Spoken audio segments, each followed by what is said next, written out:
What's happening, everyone, and welcome back to 212 Projects. So we're picking up from where we left off on the last video, and that is with the turbo now off the car. You've seen in the last video that we've done so many tests to try and work out what the issue was. We kind of went down the wrong path. We thought it was coolant related mainly because the coolant bottle was empty when we checked it out on the drive, so that kind of pointed us towards coolant issue. Turns out it wasn't that. That must have just been like a final bleeding itself.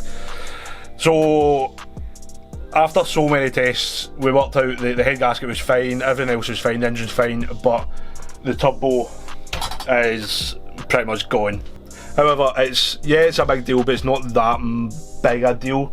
So we're now going to strip this turbo down and try and work out exactly what went wrong, and if the housings or this turbo, or what's savable and what's scrap, and then start ordering parts.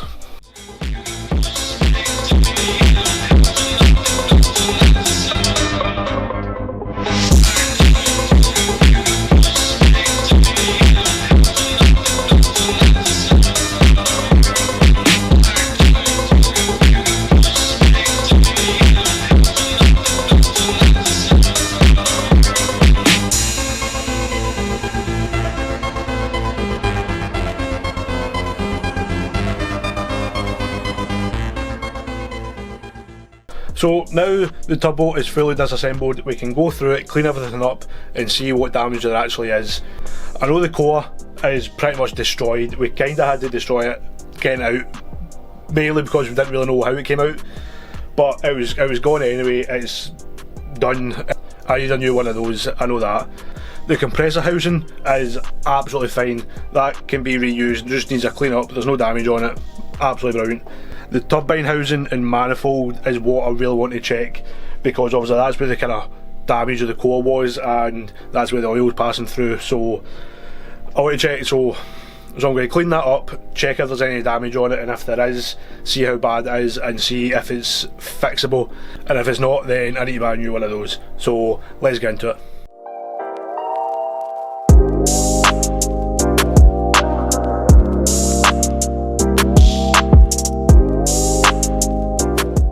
I don't know if you're able to see it on camera there, but the inside edge of the kind of internal of the turbine housing, the edge is all kind of worn away. So I don't know if that's a result of the turbine moving back and forth, or a result of me being an idiot when removing it. Anyway, it looks pretty done. So I've got two options. One, I'm going to take it down to my mate Kyle at Overdrive Machining. He's a wizard when it comes to machining things and precision engineering, so I'm going to see if there's anything he can do to fix that without oversizing it too much. I don't really know that much about it. And the second option is if he can't do anything with it, or if he can do it but it's oversized too much, then buy a new one, which means spending more money, which is just fantastic.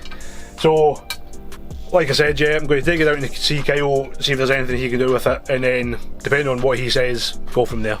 Parts have started arriving for the new turbo, so let's unbox it and see what it is.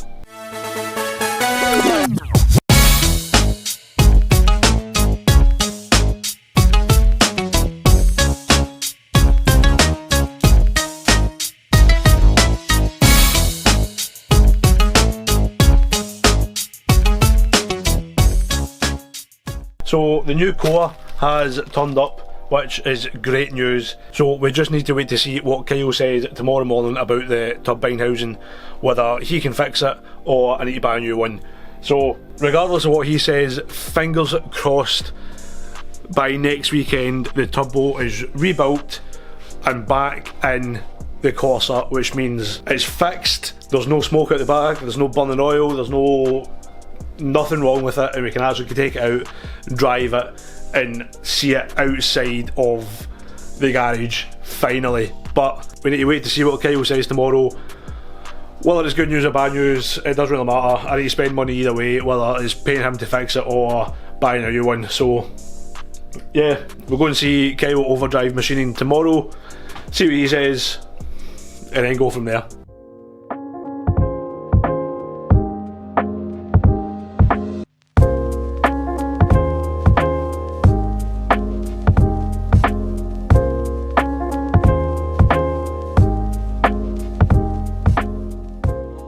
So we're here at Overdrive Machining.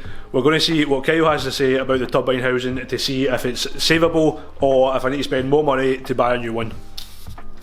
That's pretty fucked, mate.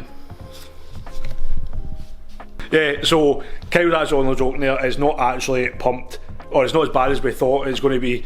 So what we think it is just a build up of gunk and shite over the years, so we're going to try and take it away and see if that works. So it might be savable or I might still need to spend more money, but we'll see.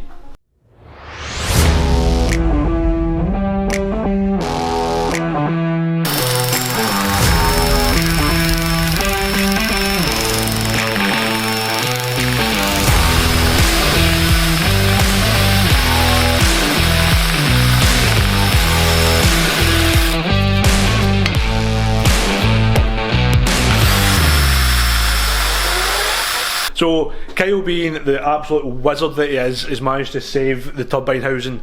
It ended up being no one near as bad as what we thought it was. It was just gunk and shite that built up over the years that is taken away, and now it's all fresh and new. We've test fitted the new core in it and it fits. All the clearances are fine, the tolerances are fine. It's basically back to where it was from factory. So what that means now is I don't need to spend any more money, which is great, and we can build the turbo back up with the new core and get it back in the car and hopefully get it out driving soon. So that might be in this video or it might be in the next video, I don't know yet. I just want to say as well a massive thank you to Kyle at Overdrive Machining.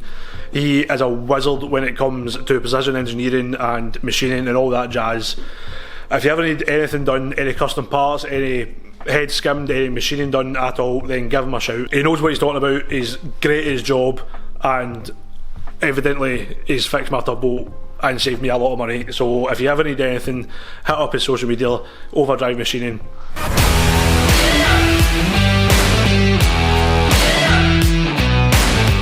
Did you really think I wasn't going to let you see the turbo rebuild in this video? Come on! But anyway, it's been a couple of days since we were at Overdrive Machining when Kyle managed to save the turbine housing. I've had to wait for a couple of parts, I had to order new parts. The final piece of the puzzle arrived today, literally half an hour ago. So we've now got everything that we need to rebuild the turbo and get it slapped back on the car. So here it all is, we've got everything laid out of what we need to rebuild it. We've got the two housings, we've got the new core, new gaskets, new bolts and everything. Oil and water lines. I couldn't find new standard oil and water lines. Yes, I could make them, but that's more money on top of things that I've already had to spend money on, and I'm very quickly running out of money for this build. So what I've done is I've given them a good clean out. I blast through it in the parts washer, I dip in a hot bath, they're clean, they're ready to go. I will probably change them in the future and maybe end up making new ones, or if I can find new standard ones then great, but for now these will do. I know they're clean, they're not blocked, they'll do the job, so we're going to reuse them because I need to, basically.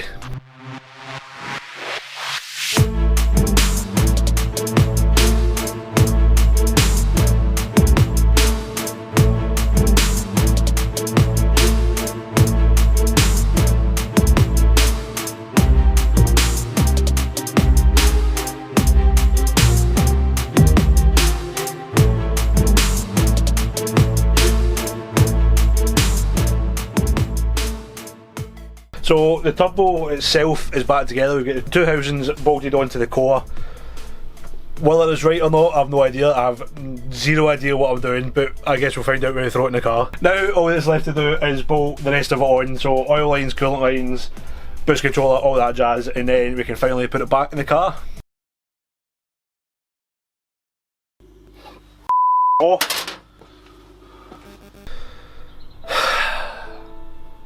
So the day has not gone as planned.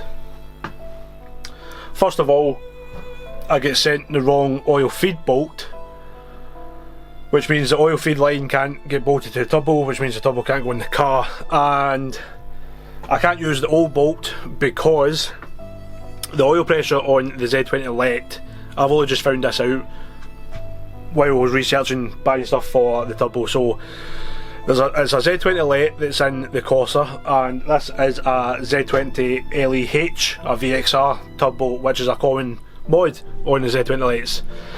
But the oil pressure on the Z20LET is too high for the VXR turbo, so a lot of people use a oil restricting bolt, which is what this is, but it's the wrong thread, so I can't use it. And then obviously I can't use the old one because we think that is actually the cause of the turbo failure, because that's not an oil restricting bolt.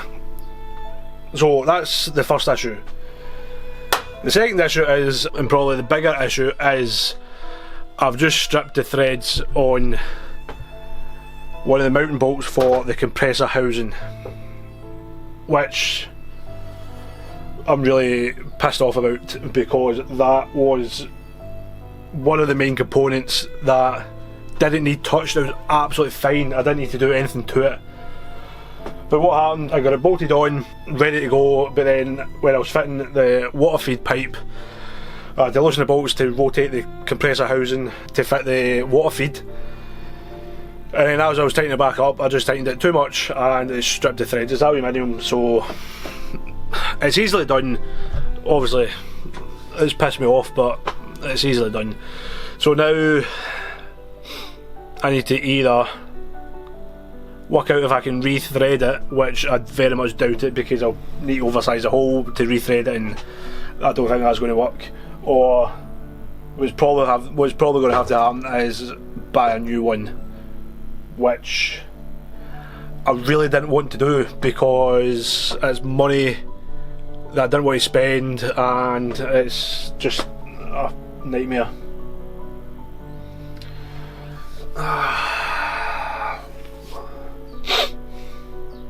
But it needs to happen, something needs to happen. Well, I need to buy a new one or rethread it or do something, because the car needs a turbo, so something needs to happen. Yeah, that's I'm really pissed off. So this was meant to be the big finish. Fix it, rebuild the turbo, get it in the car, get the car out, do some sends, burnouts, what it's built for, but gonna have to wait on that. So I don't really know what I'm doing, to be perfectly honest. I know what I'm going to do. I'm going to go in the house, drink some beers, and probably have a wee cry over this, because I'm really pissed off, like I said. So I don't know if this is the end of this video or not. I don't know, I'll start editing and see how it goes. So if it is, then thank you very much for watching, and I'll catch you in the next one. And if it's not the end of the video, then hopefully on the next clip we will have a solution to this shit. Aye. A quick interruption. If you do like watching the videos and you want to support us, you might not know this, but 212 Projects has our own merch line.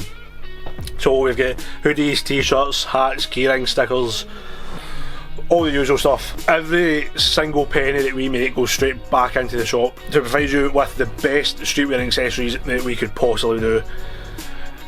On this occasion, I might take a little bit out to buy a new compressor housing, just this once, because I have no money and I need to buy a compressor housing. But if you do like the videos and you do want to support us and you do want to keep seeing videos like this, then the best way to do that is buy something on the shop. It really does help us out massively. It shows that you enjoy watching the videos and you want to support us. So go and have a look, the link's in the description below. Go and have a look. If you see anything you like, we would love for you to pick it up, and if you don't, then fair enough. Let us know in the comments what you want to see in the future. If you want to see car designs or kind of streetwear designs or funny designs or whatever you want to see, then let us know in the comments and we'll see if we can make it happen. But like I said, if you do like the videos and you do want to support us, then go and have a look at our online shop. It really does help us out massively. But now, back to the video. So, something has happened which I never thought would happen.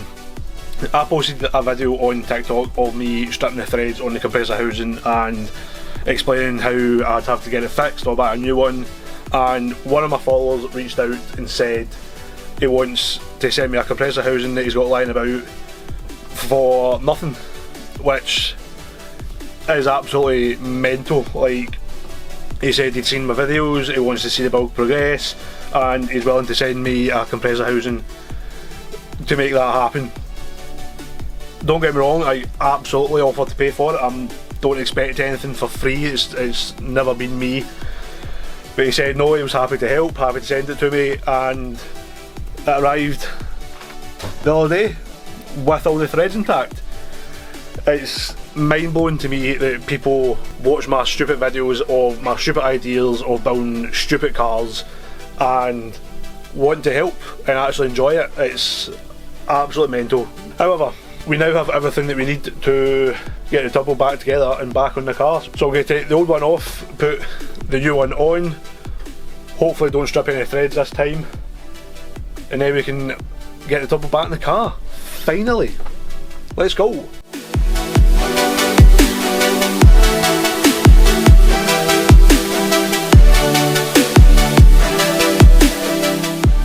So the turbo is now built back up. It's time to throw it back in the car and see if it works. Also, don't ask about this. This is what TikTok makes you do.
So, turbo's back on, now we can fire everything else back on and turn the car on and see what happens.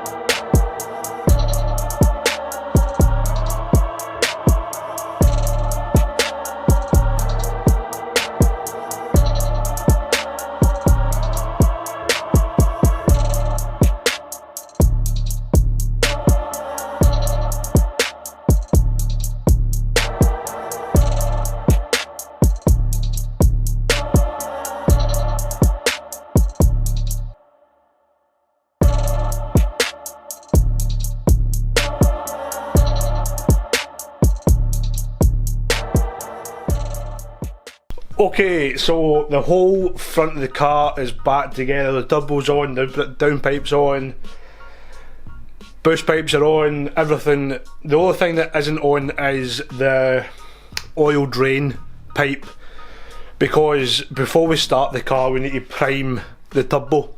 So what I'm going to do is going to disconnect the coil pack, and then I can crank the car over, build some oil pressure, get some oil flowing. And then as soon as I see oil coming out of the oil drain pipe, then I know that the turbo is primed, there's oil in it and circulating around it, so then I can bolt that back on, plug the coil pack back in, and then start the car. A couple of things that needs to happen before that.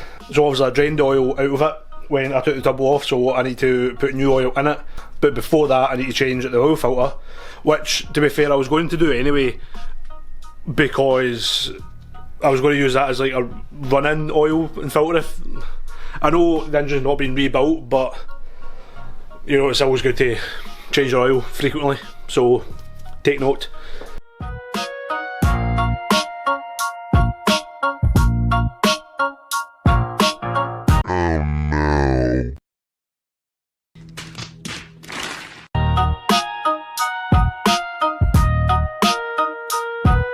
So we get fresh filter and fresh oil in the engine, so now we can crank it a few times, get some oil flowing.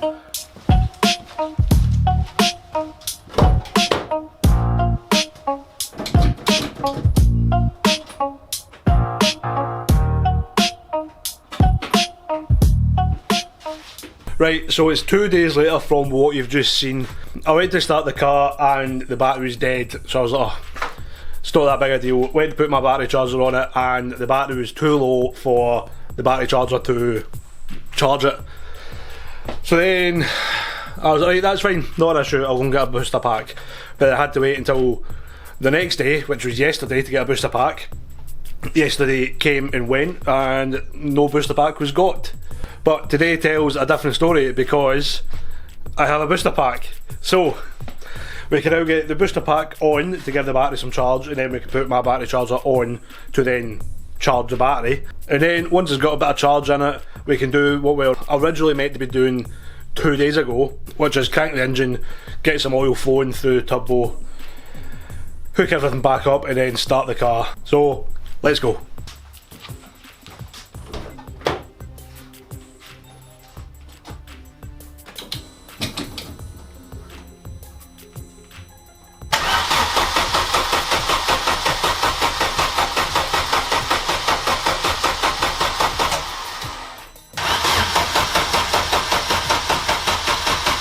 Right, so the turbo's primed, everything's back on, it's time to see if this thing will start.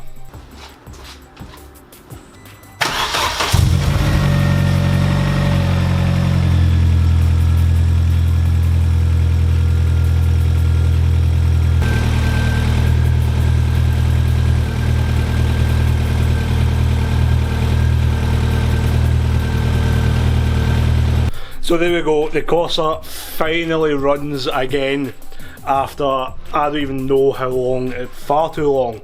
So tomorrow I'll get it out the garage, get it ran up to temperature, take it a run, make sure everything's fine, and then we can actually drive it, take it out, drive it, enjoy it, probably break some more things, fix some more things, and actually use the car, which has been so long in the making. So like I said, tomorrow we'll get it out the garage, give it a proper run and see how it goes. So I'll see you there. But before I could do that, there was one more issue I needed to fix, which was my floppy gear stick. You may remember away at the start of the last video I mentioned that the car struggled to go into gear, and we put that down to the gear stick just being old and worn. So I managed to get a rebuild kit, and this is me just stripping the gear stick down, cleaning everything up so I can re-grease everything and then install the new bushing, and hopefully that fixes the issue.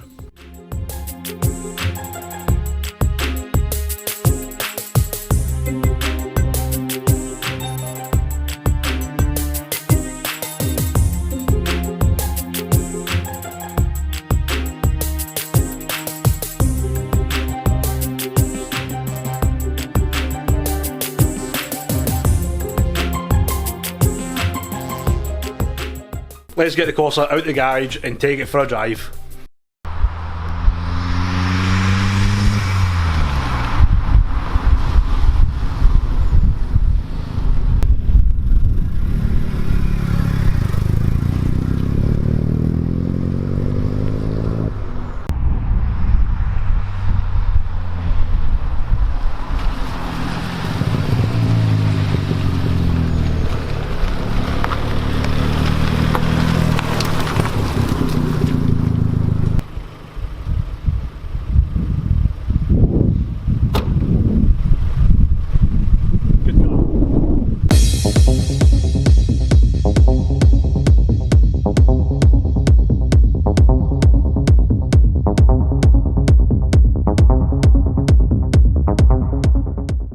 So as you can see behind me, the test drive went alright. There's still a few teething issues, but it's on the road, it drives what more do you want? Now the test drive is done, we're going to take it a proper drive somewhere and see how we go.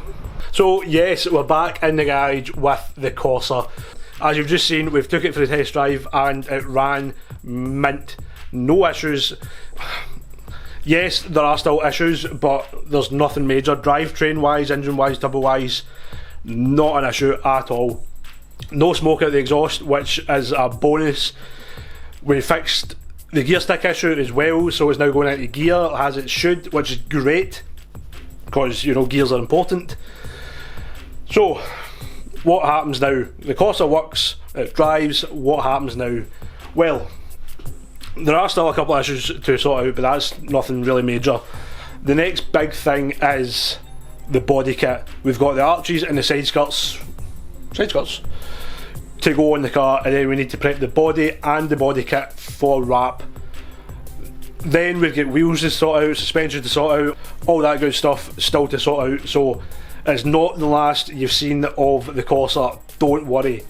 But it's not all going to be Corsa content. We do have wee side projects lined up just to throw into the mix, just to break it up a wee bit, just so it's not, just so you don't think that 2 and 2 Projects is a Corsa channel, because it is far from it. However, until then, all that's left to say is thank you so very much for watching. All the likes, the comments and the subscribes mean so much to me and to us as a brand, that people out there actually want to watch and support a stupid idea of building a brand around DIY car builders. It's mental, so thank you so very much, and thanks for watching this video. I know it's been a long one and you've had to wait a while for it, but like I said previously, just parts delays, time constraints, money, it's just delayed the whole process. So thanks from me for sticking around and waiting for so long. It really does mean a lot. So all that's left to say now is thank you very much for watching, and I'll catch you in the next one.